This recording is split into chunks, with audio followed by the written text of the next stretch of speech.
घर सिर्फ ईंट पत्थर का ढांचा नहीं होता, ये भगवान की दी हुई शरण है, जहां माता पिता की इज्जत रहती है, बच्चों की मासूमियत रहती है और परिवार की हर खुशी दुख की कहानी दबी रहती है। लेकिन आजकल क्या हो गया है, लोग घर को बस स्टैंड बना देते हैं, पड़ोसी आते हैं, बैठे रहते हैं, झांकते हैं, सुनते हैं और जाते वक्त मुस्कुराते हुए सारी बातें साथ ले जाते हैं। पड़ोसी की नजदीकी से ज्यादा उसकी नजर खतरनाक होती है। घर जितना खुला उतना राज खुले, और राज खुले तो बात बनी गपशप। लोग सोचते हैं पड़ोसी परिवार जैसे होते हैं, पर परिवार वह है जो गिरते वक्त संभाले। पड़ोसी कई बार गिरते हुए देखकर और धक्का देते हैं। जब उन्हें बार बार घर में बुलाएंगे तो वे आपके घर की कमजोरियां, हालात, पैसों की चर्चा सब नोट कर लेते हैं। वही बातें फिर मोहल्ले में चर्चा बनकर फैलती हैं। याद रखना, जो व्यक्ति रोज आपके घर आए वह कभी ना कभी आपकी शांति जरूर ले जाएगा। इसलिए घर को खुला दरवाजा मत बनाओ, मर्यादा रखो, दूरी रखो और सिर्फ उन्हीं लोगों को घर में बुलाओ जिनका दिल साफ और नीयत अच्छी हो। बेटा, एक बात हमेशा सीने में उतार कर रखना, घर वो जगह है जिसे हम सिर्फ रहने की जगह नहीं कहते, बल्कि उसे अपनी आत्मा, अपनी शांति और अपनी मर्यादा का आसरा मानते हैं। घर ईश्वर का दिया हुआ एक छोटा सा मंदिर है। यहाँ माँ बाप का आशीर्वाद बसता है, बच्चों की किलकारियां गूंजती हैं, घर की दीवारें हमारी खुशियों और दुखों की गवाही देती हैं। लेकिन आज की दुनिया में लोग इस पवित्र जगह की कद्र भूलते जा रहे हैं।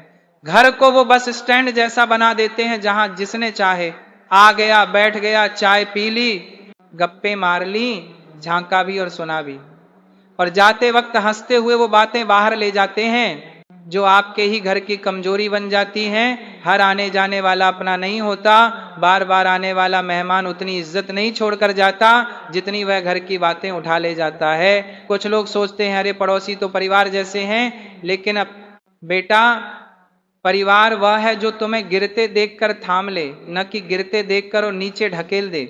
आजकल कई ऐसे पड़ोसी होते हैं जो तुम्हारे घर में जितनी बार आते हैं उतनी बार तुम्हारे घर का नक्शा, रिश्ते, आर्थिक हालत, झगड़े, कमियां सब दिमाग में उतार कर ले जाते हैं, और वही बातें दूसरी जगहों पर मसाला लगाकर सुनाई जाती हैं।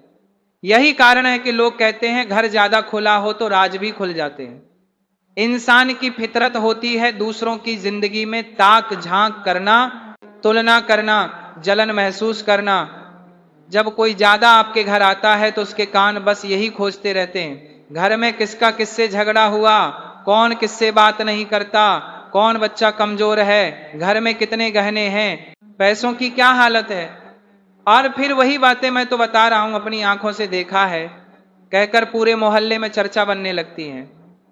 कभी किसी संत ने कहा था, जो बार बार तुम्हारे घर आएगा वो एक दिन तुम्हारी शांति जरूर लेकर जाएगा।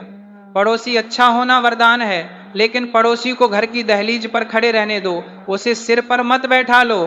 घर की दहलीज पार कराना किसी के अंदर आपकी निजी दुनिया खोल देना है, और हर कोई आपकी निजी दुनिया देखने लायक नहीं होता। जहां बेटियां होती हैं वहां मर्यादा स्वाभाविक रूप से ज्यादा रखनी चाहिए। जितने मुंह उतनी बातें, जितनी नजरें उतनी टिप्पणी। आजकल मदद के नाम पर आने वाले बहुत से लोग वास्तव में निरीक्षण करते हैं, जो बिना पूछे घर में घुस आए, या तो आपकी मर्यादा कम है या उसकी नीयत साफ नहीं है। घर को सीमा दो, मर्यादा दो। जो दिल के साफ हो, जिनका मकसद सच्चा हो, जिनके आने से शांति मिले, उन्हें अंदर बुलाओ। बाकियों के लिए बाहर की कुर्सी ही काफी है। सुसंस्कारी ऐसा ही करते आए हैं। याद रखो, अतिथि देवो भव तब तक है जब तक अतिथि आदत न बन जाए। जब कोई रोज आने लगे तो इज्जत कम और दिक्कतें ज्यादा होती हैं। रिश्ते तभी पवित्र रहते हैं जब उनमें दूरी और सम्मान दोनों बने रहें। हमारे बुजुर्ग कहते थे, बार बार मिलने से मिठास खत्म हो जाती है। तो घर में प्रेम रखो, पर घर की सीमा भी रखो।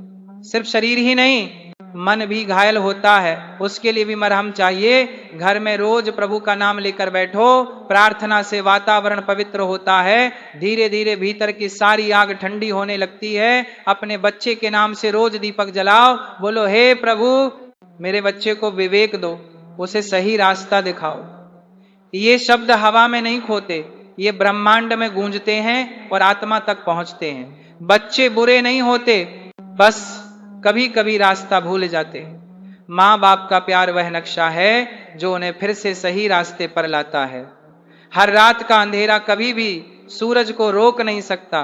बोलिए जय श्री कृष्णा, राधे राधे।